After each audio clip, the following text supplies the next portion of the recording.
Hello students, Standard 10 English Second Language Unit number 1 એમાં read આપેલું છે અગેન્સ્ટ ધ ઓડ્સ. વિદ્યાર્થી મિત્રો, અગેન્સ્ટ એટલે ની સામે, ઓડ્સ એટલે અવરોધો, અવરોધોની સામે, ઓડ્સ એટલે મુશ્કેલીઓ, મુશ્કેલીઓની સામે, અવરોધોની સામે. આ રીડની અંદર ખૂબ સરસ આપણને સમજાવવામાં આવ્યું છે કે મુશ્કેલીથી આપણે ડરી નથી જવાનું, પણ મુશ્કેલીઓ સામે આપણે લડતા શીખવાનું છે. તો સમજીએ સરસ મજાના આ રીડને.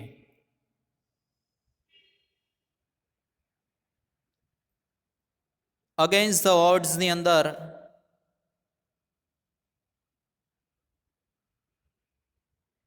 પહેલા જે આપેલું છે એ દ્રશ્યને આપણે નિહાળીએ. Tracks to Tajnagar.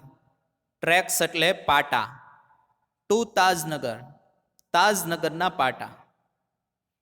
અહીંયા ટ્રેક્સ એટલે રેલવે ટ્રેકની વાત કરવામાં આવી છે, રેલવેના પાટાની, ટ્રેનના પાટાની વાત કરવામાં આવી છે. તાજનગરના પાટા. ફોર 25 years, ફોર પછી અમુક ચોક્કસ સમયગાળો છે, અમુક જે સમયગાળો છે કે આટલાથી આટલા કલાક સુધી, આટલાથી આટલા દિવસો સુધી, આટલાથી આટલા વર્ષ સુધી, અમુક વર્ષોથી, અમુક દિવસોથી, અમુક મહિનાઓથી, આવું દર્શાવવા માટે ફોરનો ઉપયોગ થાય છે, જેને વિદ્યાર્થી મિત્રો ડ્યુરેશન ઓફ ટાઈમ કહેવામાં આવે છે. લેંગ્વેજ ફંક્શનની અંદર જે તમારે પૂછાશે એમાં ફોર છે એ ડ્યુરેશન ઓફ ટાઈમ ગણી શકાય. ફોર 25 years, 25 વર્ષથી. રેસિડેન્ટ્સ, રેસિડેન્ટ્સ એટલે વિદ્યાર્થી મિત્રો નિવાસીઓ, રહેવાસીઓ. રેસિડેન્ટ્સ ઓફ તાજનગર, રેસિડેન્સ એટલે રહેવાસી, નિવાસી, તાજનગરના રહેવાસીઓ.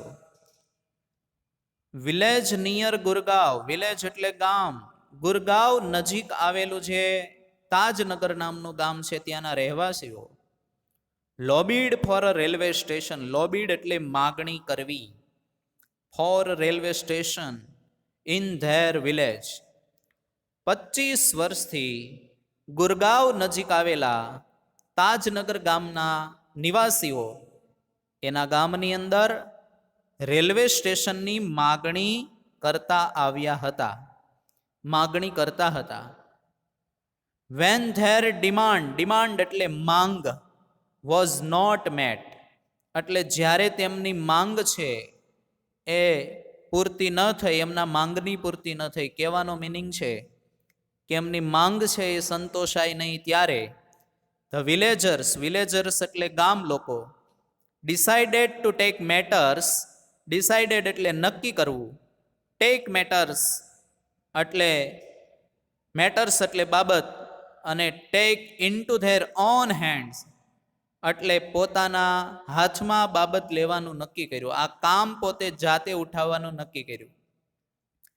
25 વર્ષથી જ્યારે તેઓએ રેલવે સ્ટેશનની માગણી કરી, તેમ છતાંય આ ઉકેલ ન આવ્યો, ત્યારે ગામ લોકોએ જાતે જ આ બાબત છે એ હાથમાં લેવાનું નક્કી કર્યું, આ બાબત છે એ ઉઠાવી લેવાનું નક્કી કર્યું. They pulled in 21 lakh rupees, 1 lakh rupees. Pulled in એટલે એકઠા કરવા, જેને કહેવાય બીજા શબ્દોમાં કલેક્ટેડ. એમણે 21 લાખ એટલે કે 21 લાખ રૂપિયા એકઠા કર્યા. And built railway station, built એટલે બાંધવું, railway station on their own, on એટલે અહીંયા OWN, ઓન એટલે પોતાની જાતે, ધેર ઓન એટલે પોતાની જાતે. તેઓએ 20 લાખ રૂપિયા, 21 લાખ રૂપિયા એકઠા કર્યા. 21 lakh 21 લાખ રૂપિયા એકઠા કર્યા અને પોતાની જાતે જ રેલવે સ્ટેશન બનાવ્યું. Most of the 3000 people living in the village. Most of એટલે વિદ્યાર્થી મિત્રો મોટા ભાગના. Most of the 3000 people living in the village. Living એટલે રહેતા હોય, લીવ એટલે રહેવું. In the village R farmers. Farmers એટલે ખેડૂતો. ગામમાં જે 3000 લોકો નિવાસ કરતા હતા એ 3000 લોકોમાંથી મોટા ભાગના લોકો છે એ ખેડૂતો હતા. But such was the burning desire. Burning desire એટલે પ્રબળ ઈચ્છા. To have a station in the village. ગામમાં સ્ટેશન હોવું જ જોઈએ એવી પ્રબળ ઈચ્છાથી, પરંતુ ગામમાં સ્ટેશન હોવું જ જોઈએ એવી પ્રબળ ઈચ્છાથી એવરીબડી એટલે દરેક વ્યક્તિએ કંઠાળો આપ્યો. According to their capacity. According to એટલે ના પ્રમાણે, ધેર કેપેસિટી એટલે ક્ષમતા. But such was the burning desire to have a station in the village. પરંતુ એમને એવી પ્રબળ ઈચ્છા હતી કે ગામમાં સ્ટેશન હોવું જ જોઈએ. એટલા માટે everybody contributed according to their capacity. દરેક વ્યક્તિએ તેની ક્ષમતા પ્રમાણે ફાળો આપ્યો. Ranging from 3000 rupees to 75,000 rupees. રેન્જિંગ એટલે માત્રા, રેન્જ એટલે માત્રા. 3000 રૂપીઝ 3000 રૂપિયાથી લઈને, 3000ની માત્રાથી લઈને 75,000 રૂપીઝ એટલે 75,000 રૂપિયા તેઓએ ધેય ડોનેટેડ. ડોનેટેડ એટલે દાનમાં દેવું. They donate money for the station. 3000ની માત્રાથી લઈને 75,000ની માત્રા સુધી તેઓએ પૈસા દાનમાં આપ્યા સ્ટેશન માટે. And we started the construction in January 2008. Started એટલે વિદ્યાર્થી મિત્રો શરૂ કરવું, અને કન્સ્ટ્રક્શન એટલે બાંધકામ. અને અમે જાન્યુઆરી 2008માં બાંધકામ શરૂ કર્યું. They donated money for the station. તેઓએ સ્ટેશન માટે પૈસા દાનમાં આપ્યા. And we started the construction in જાન્યુઆરી 2008. અને જાન્યુઆરી 2008માં અમે બાંધકામની શરૂઆત કરી. સેડ રણજીતસિંહ, અ ફોર્મર વિલેજ સરપંચ. ફોર્મર એટલે ભૂતપૂર્વ, વિલેજ સરપંચ એટલે ગામના સરપંચ. જે રણજીતસિંહ, ભૂતપૂર્વ જે ગામના સરપંચ રણજીતસિંહ હતા, એમણે આ કહ્યું કે તે લોકોએ પૈસા દાનમાં આપ્યા અને જાન્યુઆરી 2008માં અમે બાંધકામ ચાલુ કર્યું. There are large number of people. Large number એટલે બહુ મોટી સંખ્યામાં. ઘણા બધા લોકો છે, બહુ મોટી સંખ્યામાં લોકો છે. ઇન ધ વિલેજ, ગામમાં રહેતા લોકો જે હતા એમાંથી બહુ મોટી સંખ્યામાં. Who need to go to Gurgaon. Need એટલે જરૂર હોવી, ગો ટુ એટલે જવા માટે. અહીંયા જેને ગુરગાંવ જવાની જરૂર પડતી, દિલ્હી જવાની જરૂર પડતી, એન્ડ રેવાર, અને રેવાર જવાની જરૂર પડતી. There are a large number of people in the village. ગામમાં ઘણા બધા એવા માણસો હતા who need to go to Gurgaon, Delhi and Rewari. જેને ગુરગાંવ, દિલ્હી અને રેવાર જવાની જરૂર પડતી. There are students. ઘણા બધા એવા વિદ્યાર્થીઓ હતા who go to colleges. જે લોકો કોલેજમાં જતા. હુ વપરાય છે વિદ્યાર્થી મિત્રો માનવ કરતા માટે. અહીંયા હુ શબ્દ પ્રયોગ થયો છે સ્ટુડન્ટ્સ માટે. There are students who go to colleges. એવા ઘણા બધા વિદ્યાર્થીઓ હતા કે જે કોલેજે જતા હતા. ટીલ નાવ એટલે હજુ સુધી. વી હેડ two either go to Halimandi ઓર પાટલી to catch a train. Catch એટલે અહીંયા પકડવા માટે, અ ટ્રેન. ગો ટુ એટલે જવું, અને આઈધર એટલે બેમાંથી એક જગ્યાએ. હજુ સુધી અમારે ટ્રેન પકડવા માટે, ટુ કેચ અ ટ્રેન એટલે ટ્રેન પકડવા માટે કાં તો અમારે હાલીમંડી જવું પડતું અને કાં તો અમારે પાટલી જવું પડતું. બોથ ધ સ્ટેશન્સ, બોથ એટલે બંને, both the stations are 6 kilometres away. બંને સ્ટેશન છે એ 6 કિલોમીટર દૂર હતા. ફ્રોમ તાજનગર, ફ્રોમ એટલે થી, તાજનગરથી બંને સ્ટેશન છે એ 6 કિલોમીટર દૂર થતા હતા. એટલે જો કોઈને હાલીમંડી કે ટ્રેન પકડવી હોય તો એને હાલીમંડી કે પાટલી જવું પડતું અને 6 કિલોમીટર એ દૂર થતું, તો 6 કિલોમીટર ચાલીને એને જવું પડતું હતું. વી થોટ, અમે વિચાર્યું. થોટ એટલે વિદ્યાર્થી મિત્રો વિચારવું.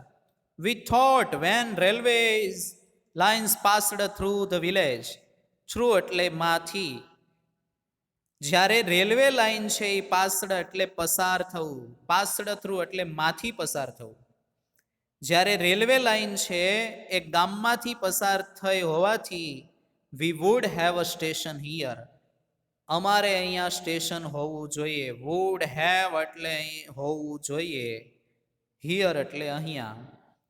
અમે વિચાર્યું કે જ્યારે ગામમાંથી રેલવે લાઇન્સ, રેલવેના પાટા પસાર થયા છે તો અમારે અહીંયા ગામમાં સ્ટેશન હોવું જોઈએ. But that didn't happen. Happen એટલે બનવું કે થવું, પરંતુ તેવું બન્યું નહીં. So V રેઇઝડ the demand. રેઇઝડ એટલે કે અહીંયા ઉઠાવવું, ડિમાન્ડ એટલે માંગ. તેથી અમે માંગ કરી, માંગ ઉઠાવી. ઇન 1982, 1982માં અમે માંગ ઉઠાવી કે અમારા ગામમાં સ્ટેશન હોવું જોઈએ. And have been continuously asking for it. Have been continuously asking. Have been asking એટલે અહીંયા ચાલુ પૂર્ણ વર્તમાન કાળ. Continuous perfect present tense. Continuously એટલે એક ધારું, સતત. અને ત્યારથી અમે એક ધારી એની માગણી કરતા આવ્યા. 1982માં અમે રેલવે સ્ટેશન હોવું જોઈએ એવી માંગ કરી અને ત્યારથી આજ સુધી અમે એની માંગણી કરતા આવ્યા. આસ્કિંગ એટલે ના માટે કહેતા આવો, માગણી કરવી. But the railway told us that. પરંતુ રેલવે અમને જણાવ્યું કે, ટોલ્ડ એટલે અહીંયા કહેવું, જણાવવું. That they did not have funds. તેઓની પાસે ફંડ હતું નહીં, ફાળો હતો નહીં. પરંતુ રેલવેએ અમને એવું જણાવી દીધું કે તેઓની પાસે પૈસા હતા નહીં, ફાળો હતો નહીં. So we finally decided to craft our own destiny. Decided એટલે નક્કી કરવું, ક્રાફ્ટ એટલે ઘડવું અને ડેસ્ટિની એટલે ભાગ્ય. ફાઇનલી એટલે આખરે. તેથી અમે આખરે એવું નક્કી કર્યું કે આપણે પોતાનું ભાગ્ય, ઓન એટલે પોતાનું, આપણે પોતાનું ભાગ્ય આપણી જાતે જ છે એ ઘડીશું એવું નક્કી કર્યું. આપણે પોતાનું ભાગ્ય આપણી જાતે જ ઘડીશું એવું અમે નક્કી કર્યું. સેડ હુકમચંદ. આવું હુકમચંદે જણાવ્યું. આ હુકમચંદ કોણ હતા? તો member of the committee. Committee એટલે સમિતિ. એ સમિતિના એક મેમ્બર એટલે કે સભ્ય હતા. સમિતિના એક સભ્ય હુકમચંદે એવું જણાવ્યું કે અમે આખરે એવું નક્કી કર્યું કે અમે અમારું ભાગ્ય જાતે જ ઘડીશું. As a result. As a result એટલે ના પરિણામે, તેના પરિણામે the panchayat passed resolution.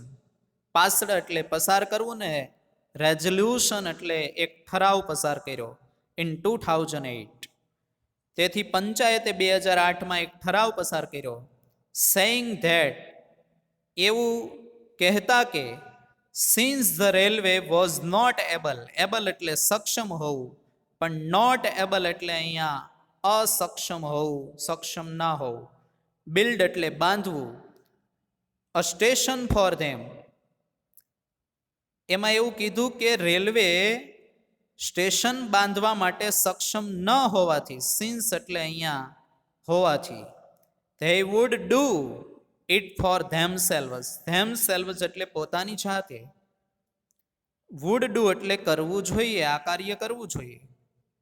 and with their own money. own money એટલે પોતાના પૈસા. As a result, પરિણામે the panchayat passed a resolution in 2008 saying that since the railway was not able to build a station for them, they would do it for themselves and with their own money. પરિણામે પંચાયતે 2008ની અંદર એક ઠરાવ પસાર કર્યો અને એમાં એવું જણાવવામાં આવ્યું કે જો રેલવે આ સ્ટેશન છે એ બનાવવા માટે સક્ષમ નથી, સરકાર છે એ આ સ્ટેશન બાંધવા માટે સક્ષમ નથી, તેથી તેઓએ પોતાની જાતે અને પોતાના પૈસાથી આ કાર્ય કરવું જોઈએ. soon એટલે ઝડપથી an 11 member team was formed. Form એટલે બનાવવું, રચવું. તરત જ 11 સભ્યોની ટીમ છે એ બનાવવામાં આવી, 11 સભ્યોનું જૂથ છે એની રચના કરવામાં આવી. And the team started collecting money from villagers. Collect એટલે એકઠું કરવું, અને આ ટીમે ગામ લોકો પાસેથી પૈસા એકઠા કરવાનું સ્ટાર્ટેડ એટલે શરૂ કર્યું. તરત જ 11 જણાની એક ટીમ બનાવવામાં આવી, 11 જણાનું એક જૂથ રચવામાં આવ્યું, અને આ ટીમે, આ જૂથે ગામ લોકો પાસેથી, વિલેજર્સ પાસેથી પૈસા એકઠા કરવાનું શરૂ કર્યું.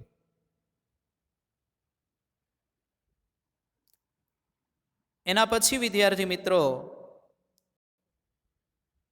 ઓન 7 જાન્યુઆરી 2010, 7 જાન્યુઆરી 2010ના રોજ, 7 જાન્યુઆરી 2010, 7 જાન્યુઆરી 2010ના રોજ, એઝ અ રિઝલ્ટ એટલે ના પરિણામે, ઓફ ધેર એફર્ટ્સ એટલે પ્રયત્નો, એમના પ્રયત્નોના પરિણામે, the first railway station in the country, દેશનું પહેલું વહેલું એવું રેલવે સ્ટેશન, ઓન વિચ એટલે કે જેમાં, the railway did not have to spend એટલે ખર્ચવું, અ સિંગલ રૂપી એટલે એક પણ રૂપિયો, સ્ટાર્ટેડ ઓપરેશન, સ્ટાર્ટેડ એટલે શરૂ થવું, અને ઓપરેશન એટલે અહીંયા કાર્યાન્વિત થવું, સ્ટાર્ટેડ ઓપરેશન એટલે કાર્યાન્વિત થયું. On 7 January 2010, as a result of their efforts, 7 જાન્યુઆરી 2010ના રોજ તેઓના પ્રયત્નોના પરિણામે, the first railway station in the country on which the railway did not have to spend a single rupee started operations.